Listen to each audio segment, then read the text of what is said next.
نحمده ونصلي على رسوله الكريم فأما بعد أعوذ بالله من الشيطان الرجيم بسم الله الرحمن الرحيم رب اشرح لي صدري ويسر لي أمري واحلل عقدة من لساني يفقهوا قولي واجعل لي وزيرا من أهلي رب زدنا علما اللهم فقهنا في الدين آمين يا رب العالمين۔ رسول اللہ صلی اللہ علیہ وآلہ وسلم جب صحابہ کرام رضی اللہ تعالیٰ عنہم سے کوئی سوال کرتے تو صحابہ کرام رضی اللہ تعالیٰ عنہم آگے سے جواب دیتے کہ اللہ اور اس کا رسول بہتر جانتے ہیں۔ جی یقینی طور پر اللہ تعالیٰ اور اس کا رسول ہی بہتر جانتے ہیں۔ تو آئیے قرآن اور سنت کی روشنی میں ماہ رجب کی اہمیت اور حقیقت کا جائزہ لیں۔ رجب اسلامی کیلنڈر کی حرمت والے مہینوں میں سے ایک ہے جسے رجب المرجب بھی کہتے ہیں۔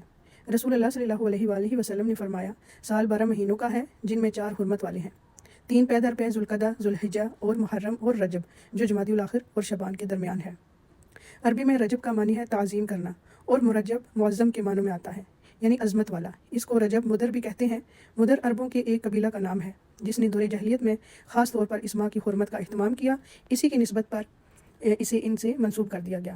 اسلام سے قبل دور جاہلیت میں قتل و غارت عربوں کا مشغلہ تھا، لیکن جو ہی حرمت والے مہینے آتے تو ہتھیار اتار دیتے، لہٰذا رجب کے بارے میں قبل از اسلام جاہلی عرب کہا کرتے تھے رجب وہ ہے جو تیز ہتھیاروں کو اتار دے۔ بہقی کی روایت میں آتا ہے کہ جاہلی لوگ ان مہینوں کا احترام کرتے، خصوصاً رجب کا، اور اس میں جنگ نہ کرتے اور بتوں کے نام پر جانوروں کی قربانی کرتے۔ لیکن اسلام نے اس ماہ میں کسی خاص عبادت کا حکم نہیں دیا، تاہم گزرتے ہوئے وقت کے ساتھ اس ماہ میں عبادت کے مندرجہ ذیل طریقے رواج پا گئے، جیسا کہ قربانی کا اہتمام کرنا۔ اس مہینے میں کچھ لوگ قربانی کرتے ہیں جو کہ دور جاہلیت کی رسم ہے۔ جاہلی عرب العتیرہ کے نام پر اس مہینے میں بکری کی قربانی کیا کرتے تھے اور ذبح کی گئی بکری کی کھال کسی درخت پر ڈال دیتے تھے، اسے رجب والی قربانی کہا جاتا تھا۔ بخاری اور مسلم کی روایت میں ابو ہریرہ رضی اللہ تعالیٰ عنہ رسول اللہ صلی اللہ علیہ وآلہ وسلم سے روایت کرتے ہیں فرا اور عتیرہ کچھ نہیں، اونٹنی کا پہلا بچہ جو بتوں کے نام پر ذبح کیا جاتا فرا کہلاتا ہے۔ اس کے علاوہ خصوصی نماز کا اہتمام کیا جاتا ہے اس مہینے میں۔ بعض لوگ اس ماہ میں خصوصی نماز صلاۃ الرغائب پڑھتے ہیں۔ رجب کے پہلے جمعہ کی رات کو 12 رکعات 6 سلام سے پڑھی جاتی ہیں، جس میں سورہ اخلاص کے بعد ہر رکعت میں 3 مرتبہ سورۃ القدر پڑھی جاتی ہے۔ یہ بدعت 4 صدی میں شروع ہوئی جس کی کوئی اصلیت نہیں۔ امام ابن تیمیہ رحمہ اللہ لکھتے ہیں کہ تمام علماء نے اجماع کے ساتھ اس نماز کو موضوع یعنی من گھڑت قرار دیا ہے۔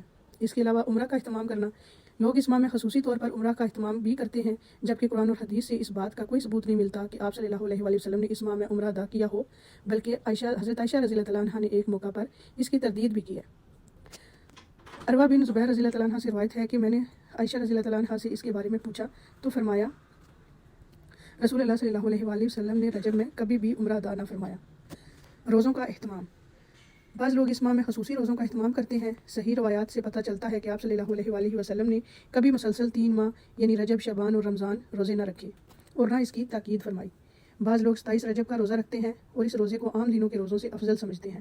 متعدد حدیث سے نبی کریم صلی اللہ علیہ وآلہ وسلم کا خصوصی دنوں یا تاریخوں میں نفلی روزوں کا اہتمام کرنا ثابت ہے، جیسا کہ ایام بیز میں ہر قمری مہینے کی 13، 14 اور 15 تاریخ، یا ہر سوار اور جمعرات کا، ذوالحجہ کی ابتدائی عشرے میں 10 اور 9 اور 10 محرم کو، پھر کثرت سے ماہ شعبان میں۔ ان تمام کے بارے میں صحیح اور مستند احادیث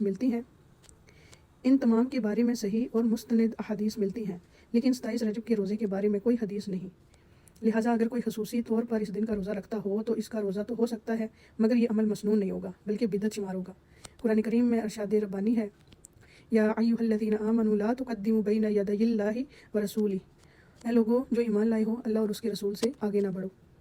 عمر رضی اللہ تعالیٰ عنہ اس ماہ میں نہ صرف یہ کہ روزہ رکھنے سے منع کیا کرتے تھے بلکہ لوگوں کے ہاتھوں پر ہاتھ مار کر مجبور کرتے کہ وہ روزہ توڑ دیں، کیونکہ ماہ رجب کی تعظیم اور اس میں روزہ رکھنا دور جاہلیت کی رسم تھی۔ البتہ اگر کوئی شخص بطور عادت ہر ماہ چاند کی 13، 14 اور 15 تاریخ یا پیر اور جمعرات کا روزہ رکھتا ہو، اس ماہ میں بھی رکھ سکتا ہے۔ 22 رجب کے کنڈوں کا اہتمام، 22 رجب کو کنڈے بھرنا بطور رسم پایا جاتا ہے۔ اس رسم میں کسی منت کے پورا ہونے پر حلوہ پوری اور کھیر وغیرہ پکائی جاتی ہے۔ تاریخ کے مطالعے سے یہ بات سامنے آتی ہے کہ اس رسم کی ابتدا 1906 میں امیر مینائی کے خاندان سے ہوئی جو ہندوستان کے شہر سے تعلق رکھتا تھا۔ اس رسم کا مقصد امام جعفر رحمہ اللہ کی روح کو ایصال ثواب پہنچانا تھا، حالانکہ اس بات کا تعین نہیں ہو سکا کہ مذکورہ امام کی پیدائش یا وفات ماہ رجب میں ہوئی تھی۔ اسلام میں کسی بھی برگزیدہ شخصیت کی پیدائش کے دن خوشی منانے یا خصوصی صدقہ و خیرات کی کوئی گنجائش نہیں ہے۔ علاوہ ازیں کنڈوں کو نہ قرآن و سنت میں ذکر ہے، نہ ہی صحابہ کرام رضی اللہ تعالیٰ عنہ، تابعین یا تبع تابعین کے زمانے میں اس کا کوئی ثبوت ملتا ہے۔ اصل دین کیا ہے؟ ہمارے ذہنوں میں واضح ہونا چاہیے کہ اصل دین کیا ہے۔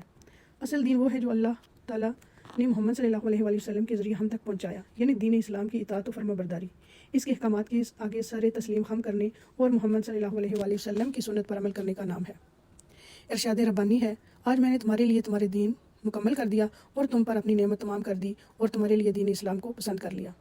کوئی بھی ایسا کام جو آپ صلی اللہ علیہ وآلہ وسلم نے نہ کیا اور نہ ہی اس کا حکم دیا، اسے دین کا حصہ سمجھتے ہوئے ادا کرنا اور پھر اس پر اجر و ثواب کی توقع رکھنا بدعت ہے۔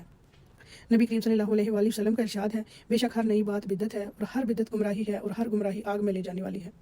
بدعتی کے بارے میں رسول اللہ صلی اللہ علیہ وآلہ وسلم کا ارشاد مبارک ہے کہ اللہ تعالیٰ بدعتی کی توبہ قبول نہیں کرتا جب تک کہ وہ بدعت ترک نہیں کرتا۔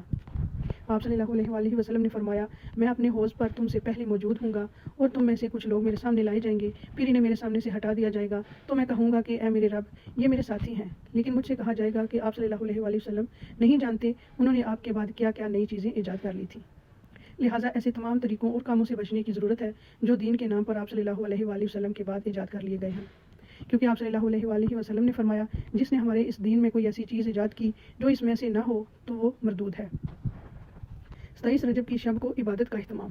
دیگر بدعات کے علاوہ 27 رجب کو رات جاگ کر عبادت کرنے اور دن کو روزہ رکھنے کو بھی بہت اہمیت دی جاتی ہے اور اس کی نسبت واقعہ معراج سے کی جاتی ہے۔ حالانکہ نبی کریم صلی اللہ علیہ وآلہ وسلم نے اپنی حیات مبارکہ میں واقعہ معراج کے بعد اس رات کسی خصوصی عبادت کا نہ تو اہتمام کیا اور نہ ہی نبی کریم صلی اللہ علیہ وسلم کو کوئی قول یا عمل 27 رجب کی شب خصوصی عبادت کے بارے میں ہے۔ آپ صلی اللہ علیہ وآلہ وسلم کے جانثار صحابہ کرام رضی اللہ تعالیٰ عنہ یا ازواج مطہرات میں سے بھی کسی نے اس کا اہتمام نہیں کیا۔ لہٰذا ایسے طریقوں اور کاموں سے بچنے کی ضرورت ہے جو دین کے نام پر نبی کریم صلی اللہ علیہ وآلہ وسلم کے بعد ایجاد کر لیے گئے ہیں۔